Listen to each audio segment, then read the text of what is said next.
చెప్పండి. అవునండి అండి ఎవరో ఆయన పొలంగాలండి కనిపించే విగ్రహం చిన్న విగ్రహం ఊరంతా ఊరే అందరూ చెప్పిన నమ్మలేదా? అది బాగున్నాయి కదా. వంట అయిపోయి కదా, పని అయిపోయింది కదా. మన ఇక్కడే 1 గంట దాకా ఉంటారు. అంతే. 1 గంటకి బయలుదేరిపోయి ఏమైందంటే వెళ్ళిపోతారు. సింగృష్టి అది చేసలే తినేసి వెళ్ళిపోయి చేసలు వెళ్ళిపోతారు. ఈ నైట్కి అక్కడే అదే అంతగా అన్నారు, భోజనం పెట్టింతాను ఉండండి అన్నారు. అది చోమ పెట్టిస్తున్నారు చూడండి.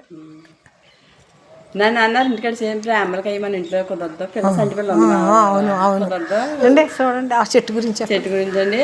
ఈ పొలంగాలాయనకి అమ్మవారు కనిపించిందండి. ఆ చెట్లో ఉన్నాను నేను, నాకు గుడికట్టు అని చెప్పిందండి.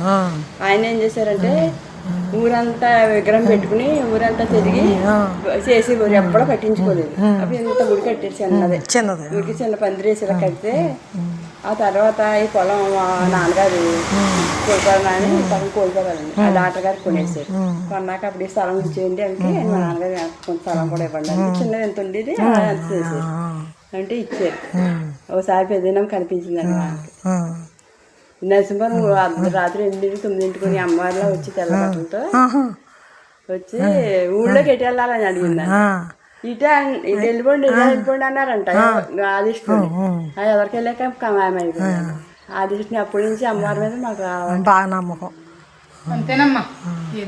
మేము పెద్దింట్లం తీర్థం జరుగుతుంది. మా వారు అందులో చేశారు. మా చిన్నప్పుడు మా పెళ్ళి మా మేనమావ ఎగ్జిక్యూటివ్ ఆఫీసర్, తర్వాత ఎగ్జిక్యూటివ్ ఆఫీసర్ చేసి తర్వాత కమిషనర్ అయ్యి రిటైర్ అయ్యారు అప్పనపల్లి.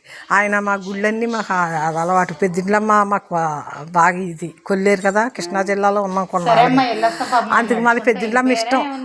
ఎందుకో మరి పెద్దింట్లం తీర్థం జరుగుతుంది. ఏదో రూపంలో ఇక్కడ తీసుకొచ్చేసింది. చూసారా మరి, ఇది విచిత్రం అంటే ఈ చెట్టు గురించి.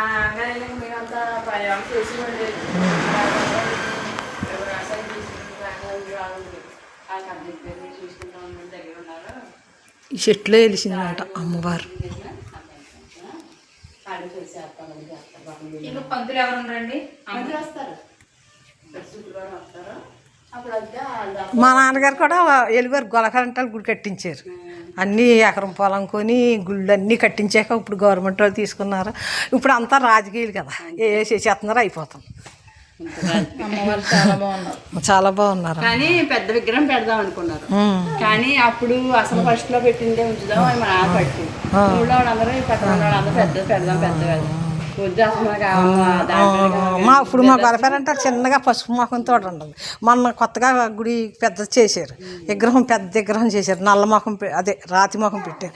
అందరికీ నచ్చలేదు. ఇప్పుడు మళ్ళీ మొఖం మార్పించేసారు, అదే పచ్చ మొఖం. పెద్ద విగ్రహం పెడదాం ఎన్ని కడుతున్నాం కదా అంటే మీ నాన్నగారు అన్నమాట. మీ గురించి వచ్చారనమాట మా స్వామి పెద్ద తీసుకొచ్చింది.